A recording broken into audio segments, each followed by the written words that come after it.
kasih Bang Karni. Ya, Sumber yang saya kira cukup luar biasa di ILC malam hari ini.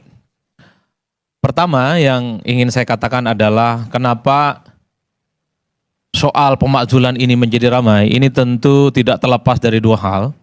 Pertama disampaikan oleh Forum Purnawirawan TNI. Yang kedua, bola politiknya sudah masuk ke parlemen. Selama ini misalnya kalau kita mendengarkan bagaimana sejumlah aktivis dan kelompok-kelompok kritis memang selalu berupaya kritis terkait dengan kebijakan-kebijakan penting pemerintah di negara, dan ujung-ujungnya biasanya meminta entah itu kepada presiden ataupun wakil presiden itu untuk mundur karena dianggap tidak mampu untuk menjadi pemimpin. Kan itu terjadi pasca reformasi khususnya. Mulai dari zaman Gus Dur, kemudian Megawati, kemudian SBY, Pak Jokowi dan seterusnya. Begitu banyak demonstrasi di luaran yang meminta pemimpin-pemimpin bangsa yang dianggap tidak capable, tidak punya kapasitas, dan mengurus urusan kebangsaan tidak tuntas itu untuk mundur atau dimakzulkan. Tapi itu kan suara-suara jalanan. Nah, agak menarik kemudian ketika Forum Purnawirawan beberapa waktu yang lalu itu mengusulkan pemakzulan dengan cara-cara yang serupa, yaitu ekstra parlementer. Menjadi menarik karena ini disampaikan secara resmi bersurat kepada pimpinan DPR dan MPR. Itu artinya apa? Suka tidak suka, politisi parlemen harus menjelaskan ini ke publik. Apakah ini partisipasi dan usulan yang disampaikan oleh sekelompok masyarakat atas nama Forum Purnawirawan itu diterima, ditolak, ataupun diabaikan. Karena kita tahu dalam iklim yang demokratis tentu saja siapapun berhak untuk mengusulkan isu-isu penting, isu-isu strategis kepada DPR yang selama ini kita anggap sebagai lembaga kedewanan untuk menerjemahkan dari keinginan-keinginan masyarakat. Ini yang per hari ini sebenarnya menjadi ramai. Tentu karena yang menyampaikan itu adalah Forum Purnawirawan Prajurit TNI yang kita tahu adalah sebagai sosok yang mungkin sepanjang hidupnya adalah berdedikasi untuk bangsa dan negara. Mereka itu siap tempur, siap mati, hanya untuk bagaimana berkontribusi supaya bangsa dan negara itu bagus. Dua hal ini yang sepertinya menurut saya, kenapa isu terkait dengan pemakzulan wakil presiden dalam hal ini menjadi penting dan selalu menjadi satu pergunjingan yang tidak berkesudahan.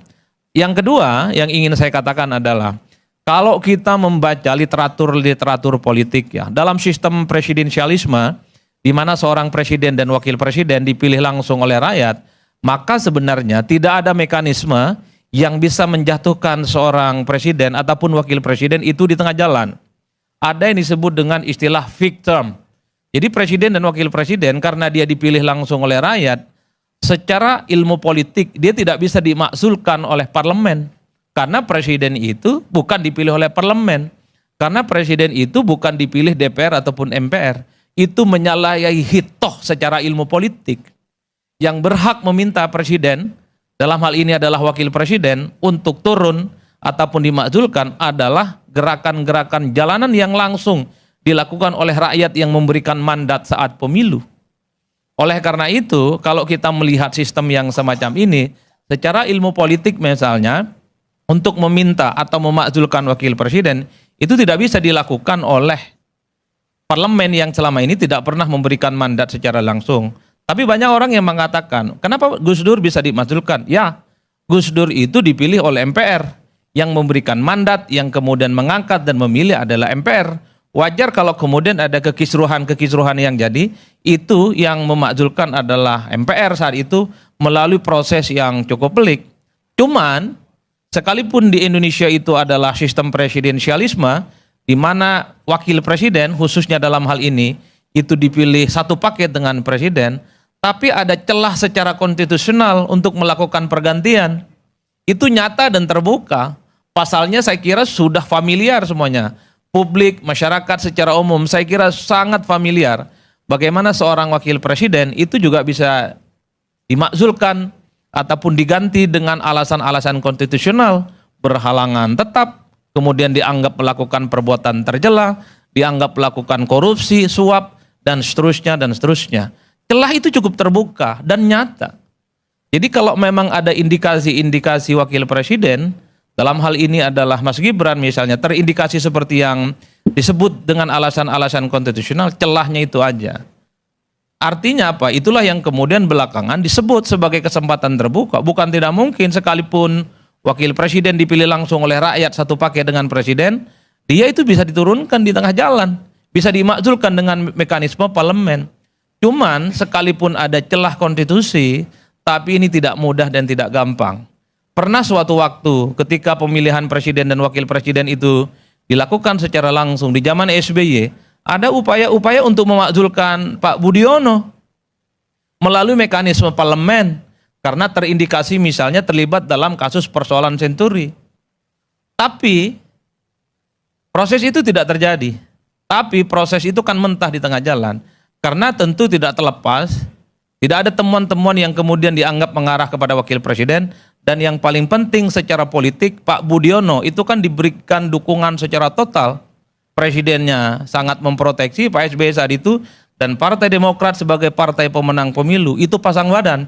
Jadi kalau ada member of parliament, anggota dewan yang kemudian berupaya untuk mengusulkan atau menggaungkan isu-isu yang terkait dengan pemakzulan, biasanya digalak-galakin tuh. Saya masih ingat Pak Ruhut biasanya, kalau ada salah satu fraksi yang ada di MPR mencoba untuk mewacanakan soal pemakzulan Pak Budiono, biasanya digalak-galakin. Ini partai remeh-remeh, ini partai itik-itik yang kemudian tidak akan ada relevansinya. Artinya apa? Dalam konteks politik kita secara terbuka, isu pemakzulan perkara biasa. Dan ini terjadi hampir sepanjang pemilu ataupun presiden dan wakil presiden terjadi. Dan yang paling penting celah untuk melakukan pemakzulan itu ada. Tapi ini tidak mudah dan tidak gampang. Karena celah konstitusional itu bagi saya harus terindikasi bagaimana seorang wakil presiden itu melakukan pelanggaran-pelanggaran hukum secara tegas, perbuatan tercela, korupsi, dan seterusnya. Nah, kalau kita membaca argumen dari forum cuplikan video yang sangat menarik ini, bahwa para netizen yang menyampaikan saja bahwa Gibran langsung dibubarkan saja. Apakah mesti foto Gibran dipajang di seluruh sekolah, sedangkan ijazahnya saja tidak ada atau tidak ada ijazah SMA-nya? Sebaiknya Gibran mundur dari Wapres sebelum gerakan rakyat lebih besar terjadi. Gibran lebih baik mundur, lebih terhormat dan sekolah lagi agar dapat ijazah SMA. Inilah pentingnya menanamkan etika berbangsa bernegara sejak di sini. Mulainya nggak ada apa yang limpung, nggak ada yang mumpuni, tidak adakah yang lain yang cerdas anak bangsa?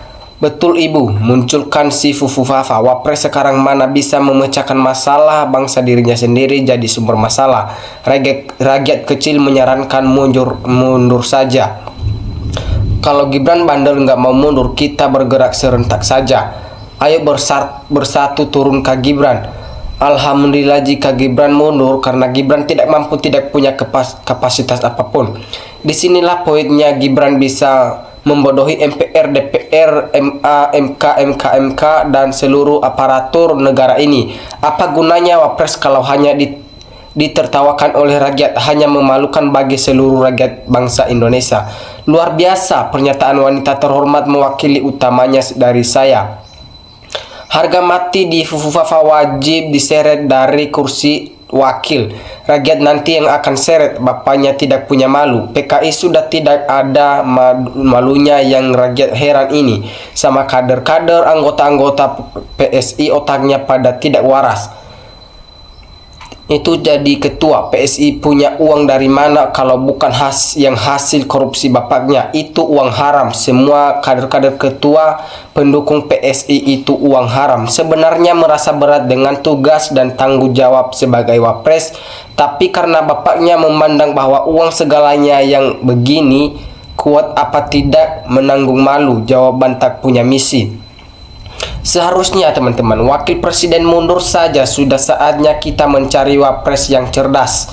Ya lebih baik mundur, negeri ini dituruni oleh massa, karena negeri ini majemuk, banyak orang susah, jadi pada nekat menuntut pemerintah untuk tulus dan jujur. Sepertinya kebodohan dan kemiskinan dipelihara sehingga elit yang ingin berkuasa gampang membodohi rakyatnya dan memanfaatkannya. Kalau orang cerdas tidak mungkin memilih orang yang tidak punya dokumen yang diragukan. Kalau benar-benar Gibran tidak memiliki ijazah SLTA, berarti itu sudah tidak memenuhi persyaratan untuk menjadi Wapres NKRI. Paling enak jadi anak presiden, pekerjaan dicariin lulusan SMP jadi wakil presiden. Makzulkan jika YBS tidak mundurkan, memang tidak memiliki kapabilitas sebagai penjabat atau wapres. Sangat setuju teman-teman sekali, Gibran dimakzulkan sesuai pelanggarannya biar rakyat bisa tenang dan nyaman. Tuh ayah Gibran juga telah banyak menipu rakyat. Pak Prabowo dan Mas Gibran dipilih oleh suara rakyat terbanyak, bukan pilihan gerombolan sakit hati gara-gara junjungnya kalah pilpres. Itu sebab bapaknya yang ambisi anak jadi pilpres tapi nggak ngukur. Jadilah orang bijak menilai sesuatu, tingkatkan kesadaran, jangan mau kejebak oleh sistem. Kita harus lihat sesuai kinerja, itu baru masyarakat cerdas. Doa-doa yang bisa diamalkan, doa permohonan pertolongan. Ya Allah, sungguh kami berlindung kepadamu dari pemimpin yang kekanak-kanakan dari pemimpin yang bodoh, atau HR Bukhari dalam Adabul Mufrad. Ya Allah, siapa saja yang memimpin atau mengurus urusan umatku ini yang kemudian ia menyayangi mereka, maka sayanginlah ia. Dan siapa saja yang menyusahkan mereka, maka susahkanlah mereka. NKRI menunggu kapan wapres diganti. NKRI ingin segera mandiri, butuh pemimpin waras, cerdas dan tegas, bukan ke anak-anakan bikin mampet. Gibran harus tahu diri, NKRI ini bukan milik bapakmu. Wow, hangat nih, kok tidak hari dulu dimakzulkan dari awal-awal. Polanya begitu-begitu saja, biar banyak harta kalian kali serakah banyak anak-anak bangsa yang cerdas. Pokoknya ganti, oceh-oceh, buang harta kekayaannya sekeluarga sudah merajalela, masih kurang belum puas harta-hartanya. Ingat, harta tidak dibawa mati, mundurlah dengan terhormat, itu lebih pahlawan. Jangan hancurkan negara ini dengan orang yang bodoh. Sebaiknya memang mundur mumpung masih ada orang tua. Masalah negara ini ada 3 orang, 1 Prabowo, 2 Jokowi, 3 Anwar Usman. Coba renungkan, benar kagak nih? Apa cuman hoax ngantuk mundur? Kalau memang benar, berarti dia tahu diri. Baguslah, biar bangsa ini cepat bangkit dari keterpurukan. Sudah seharusnya untuk rela mengundurkan diri dari wapres kalau sudah sebagian besar rakyat Indonesia tidak berkenan melanjutkan Gibran sebagai wapres. Masih banyak orang yang lebih layak untuk menggantikan Gibran sebagai wapres. Jokowi menggunakan anaknya untuk menguasai negara yang kelicikannya. Suara rakyat adalah medi sengkuni cari makan dengan mengakomodasi kegaduhan sampah media. Pada saat pencalonan presiden dan wapres Pak Prabowo dan Gibran, kebanyakan rakyat tidak tahu menahan tentang Gibran yang melanggar undang-undang konstitusi untuk melengkekkan kekuasaan. Oleh karena itu Gibran harus mundur dari wapres, dan Gibran tidak mempunyai kemampuan dalam menjadi wapres sebab ijazah Gibran hanyalah palsu. Mundurkan Gibran dari wapres sebab negara Indonesia tidak mau pemimpin negara yang berijazah palsu dan tidak mempunyai kemampuan dalam berpikir tentang bagaimana bangsa Indonesia serta rakyat ke depan ini. Plong-plong gitu kok, mana mungkin ngerti, taunya main game YouTuber. Anak tak punya malu akan tetap tanpa ekspresi, sakau kena efek. Sampai tetes darah terakhir, dinasti akan tetap maju dan bertahan, modalnya besar dan dia mampu bos. Iya betul, lebih baik mundurkan. Kalau ditanya kagak nyambung benar-benar. Tahun 2009 nanti kita rakyat Indonesia mendukung dan memilih Sumanto, pemakan bangkai manusia, sebagai wapres atau presiden. Maju terus wapres Gibran, kamu luar biasa, wapres terbaik Indonesia. Bukankah saat pencalonan wapres agar jangan dilanjutkan jika tidak ingin berhadapan dengan alam semesta? Apakah kata-kata itu cuma omong kosong? Bukanlah mata kalian lebar-lebar? Bagaimana bencana alam melanda seluruh Nusantara saat ini? Apakah kalian menginginkan seluruh Nusantara ditenggelamkan dan di bumi hanguskan dengan bencana alam? Jangan coba-coba ya, nanti amanah para raja Nusantara. Jangan dikira para raja Nusantara tidak mengawasi semua daerah. Tidak mungkin Gibran mau mundur karena dia mau mempertahankan aset bapaknya. Yang kedua, siapa yang berani menurunkan Mas Gibran? Pikirkan siapa di belakang Mas Gibran. Gibran mundur saja dengan hormat. Dari matamu sudah kelihatan kalau betul orang-orang menunjukkan kamu orang pelongo-pelongo, malu sekali. Si Gibran harus dimakzulkan sebelum si Gibran mundur sendiri karena sangat tidak pantas sebagai seorang penjabat negara. Umat tamu itu yang dimaksudkan bodoh kau, antek asing klan gerombolan buat keributnya yang lain. Takut klan Gibran jadi wapres atau presiden, nggak ada uang korupsi yang masuk, tidak ada yang bisa klan andalkan, yang bisa klan hujat menghujat. Suara rakyat, suara Tuhan. Yang nggak suka Gibran silakan bertanggung di 2029 gitu aja kau repot. Nah oke teman-teman, sekian pembahasan kita kali ini teman-teman, terima kasih.